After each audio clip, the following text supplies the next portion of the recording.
to say that I'm very honored to welcome you to this side event. 3 years on supporting Afghans' women's rights.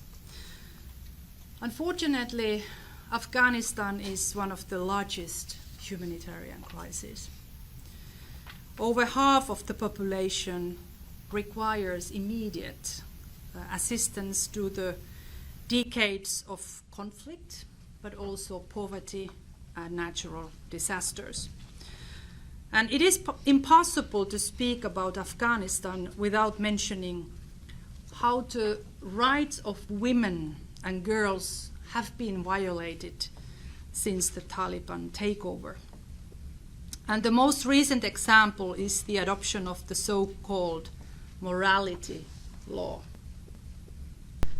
I have to say, as a woman, as a politician, as a mother, there is nothing moral about it. In Afghanistan today, women and girls have no access to education above grade 6, no access to public life, and only restricted access to employment opportunities.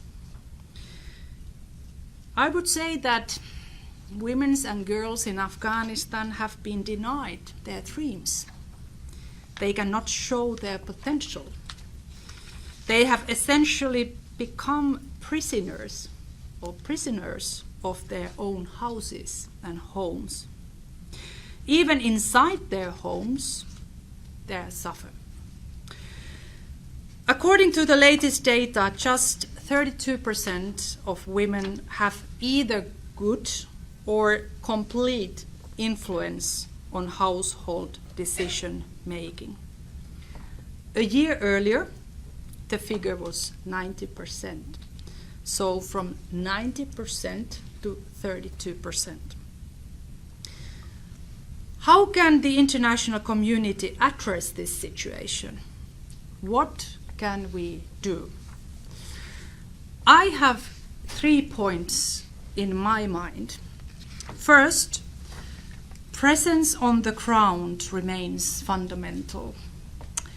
The EU is the only European actor with a diplomatic presence in Afghanistan. And I think remaining there is crucial. It enables us to report on the political situation as well as on the ongoing violations of women's rights. So we know what is really happening in that society.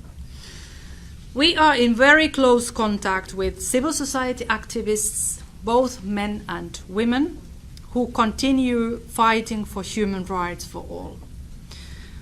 While we do not engage in regular political exchanges with the Taliban, we do address critical issues and concerns on an ad hoc basis. In every interaction with the Taliban, we underscore the fundamental rights of Afghan women and girls, their right to education, economic empowerment, and political participation. So we feel that we give a voice to those who have been silenced.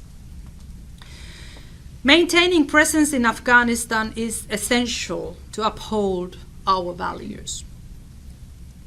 My second point is that our support for the Afghan people follows the principled approach called For Women, by Women.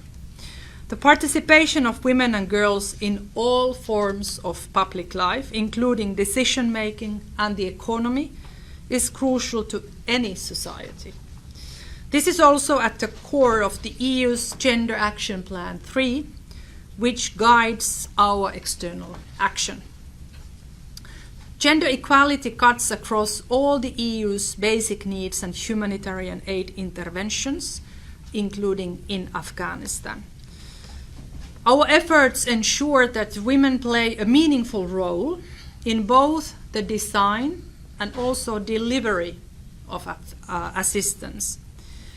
The EU's basic needs assistance to Afghanistan supports access to education, which is important, but also health and nutrition services. While women may take the lead, we also involve men in our efforts, from mullahs to community leaders. We offer training and skills development to raise awareness, to make men allies. So, from the EU's perspective, defending women's rights is a matter for all. And finally, my last point is cooperation increases our impact. So the EU's partnership with the United Nations, and in particular UN Women, remains a cornerstone of our strategy. Last year, we collaborated on a comprehensive gender country profile for Afghanistan to better understand but also improve our outreach efforts. So far, with the help of UN agencies and also civil society organizations, EU funds have reached 11,000 women through rotating savings and credit associations. And we have opened nearly 1,500 bank accounts for women recipients of microgrants and organized 200 women-only market days and provided coaching and training to 3,500 business women. Building on the recommendations of the gender country profile, we have set a new target to increase impact going forward. So through partnership, we aim to direct 30%, so 1/3, 30% of the EU funding towards women's equality and empowerment in Afghanistan, including through increased support for women-led organizations. So dear friends, in these very challenging times, the EU's commitment to the people of Afghanistan is unwavering.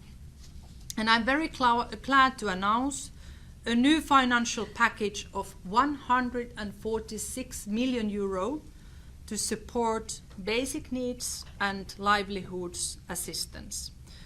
With the help of UN partners and civil society organizations, we will continue to extend the lifeline to the people of Afghanistan, first and foremost to its women, children, and vulnerable groups, including the many displaced people and returners. Thank you very much for coming to this event. I'm very much looking forward to our discussion and your interventions. You're most welcome.